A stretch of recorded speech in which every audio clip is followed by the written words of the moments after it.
सभी देखने वालों की खिदमत में मैं जावेद नसीम एक बार फिर अपना आदाब, सलाम, नमस्कार और सत श्री अकाल पेश करता हूँ। मैंने आपकी मुलाकात करवाई थी डॉक्टर जाहिद साहब से और आज आपकी मुलाकात करवाने जा रहा हूँ एक और बहुत ही ख़ास शख्सियत से। ये ख़ास शख्सियत कौन है और क्यों है, मैं आपको आज पहले तो ये बता दूँ कि ये हैं आर के वारसी साहब, जो कि बेसिकली आर के नाम से मशहूर हैं।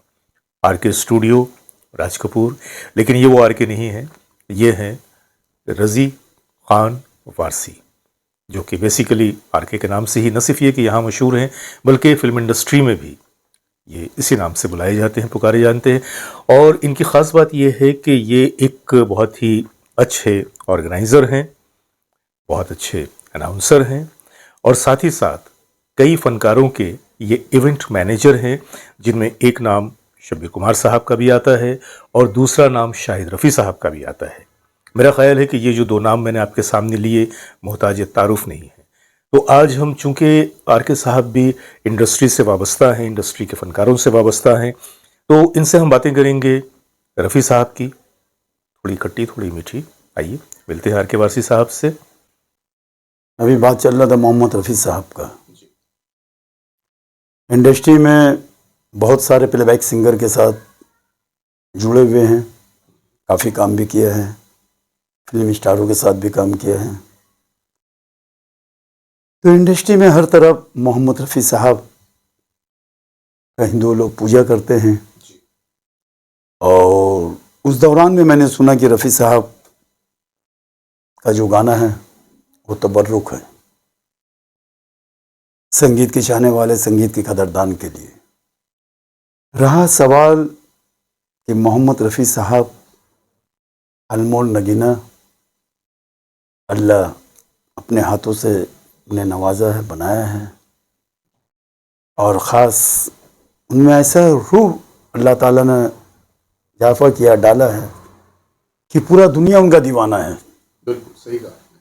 मोहम्मद रफ़ी साहब का तारीफ़ में अच्छे शायर को भी तलफ़ुज़ की भीख मांगने पड़ती है। समंदर नहरें जहाँ से दम तोड़ देती वहाँ से उनका वजूद उभरता है। तो मोहम्मद रफ़ी साहब के शान में मैं क्या बोलूँ। भारत रत्न अवार्ड बहुत पहले उनको मिलना चाहिए और मिलेगा।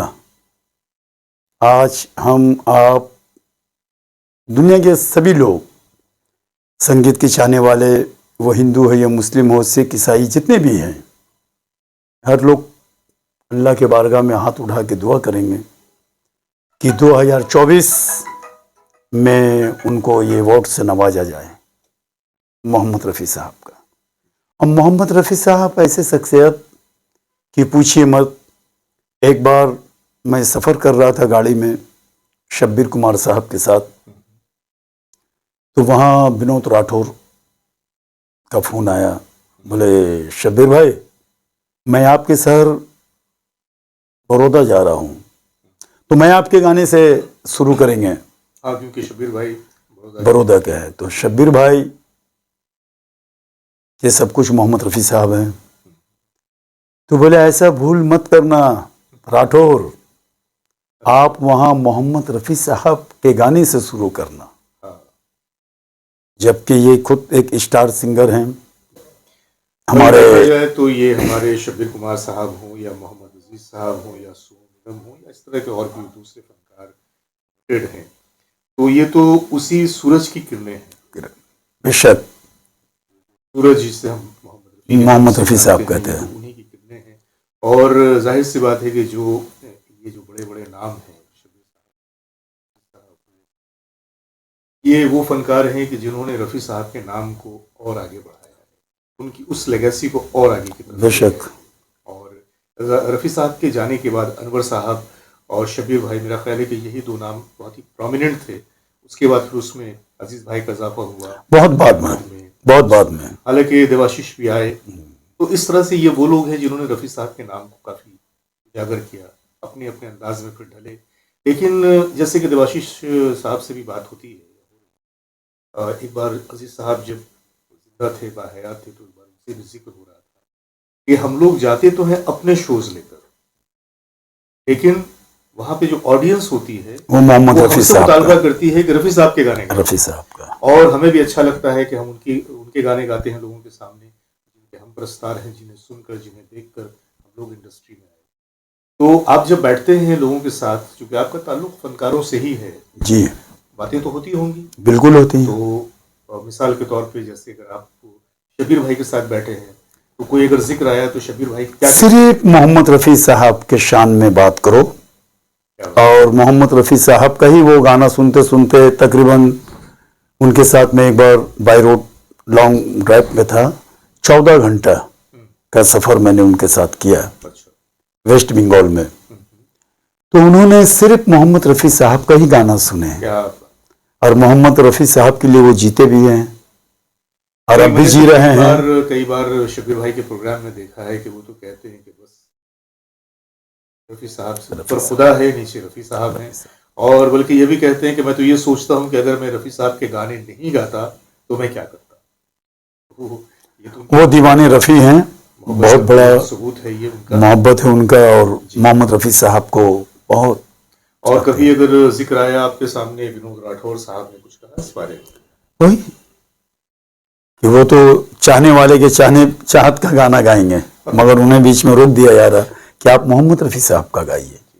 तो आपके ख्याल में आके साहब, अब जो वक्त आ रहा है, ये अगला साल जो रफ़ी साहब के 100 साल जन्मदिन के होने वाले हैं, 2024 तो इसके बारे में पूरी दुनिया में लोग काफी उत्सुक हैं, बहुत ज्यादा, कि बस हर तरफ दुआ हो रहा कि दुआ भी हो रही है और सेलिब्रेशन की तैयारियां हो रही है 2024 में मोहम्मद रफ़ी बहुत ही आला साहब पैमाने पे।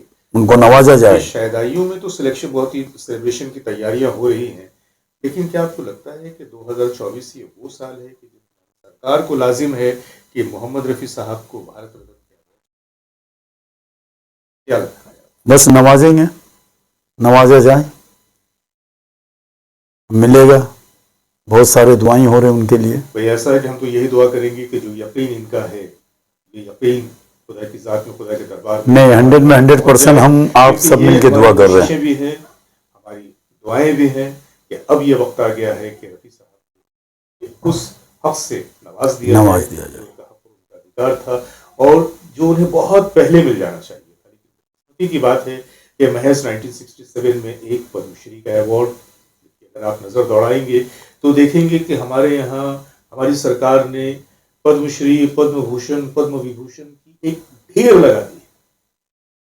उठा के अवार्ड जैसे तकसीम किए गए हैं गाजर मूली की तरह से।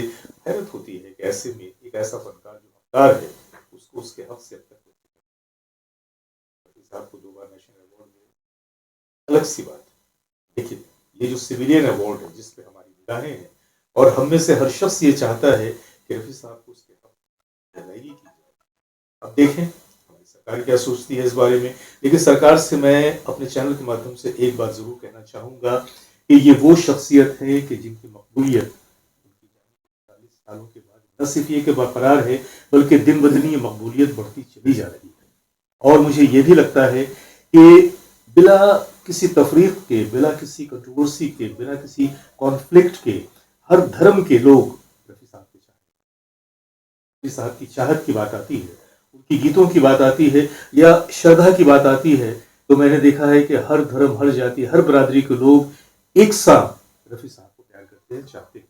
तो मुझे लगता है कि 24 में हमारे यहाँ इलेक्शन, और इस इलेक्शन के मौके पे अगर सरकार आस देती है, तो मुझे लगता है कि इस सरकार के बहुत सारे लाखों की तादाद में वोट महज इसलिए बढ़ जाएंगे कि रफ़ी साहब को उन्होंने इस साल इस अवार्ड से नवाजा, और बेशक। इसमें अब वो किसी भी आइडियोलॉजी के हों, किसी भी पार्टी के हों, इसके बावजूद इस सरकार को क्या लगता है आपको? अपनी राय से हमें जरूर आगाह कीजिएगा, कमेंट बॉक्स में अपनी राय का इजहार कीजिएगा, और हमारे साथ आप भी इस मिशन में जुड़ जाइए कि अब इस बार ये अवार्ड रफ़ी साहब के हाथ। बहुत शुक्रिया। आज हमने आपकी मुलाकात करवाई आर के साहब से, जिनका अपना अच्छा ऑर्गेनाइजर है, और बहुत सारे सेलिब्रिटीज़ के ये मैनेजर हैं, लोगों का काम देखते हैं, लोगों के बीच में रहते हैं, तो उनकी नफ्स को भी अच्छी तरह से पहचानते हैं। और इनका ये कहना है कि मैंने आज तक एक भी शख्स ऐसा नहीं देखा जिसने रफ़ी साहब के बारे में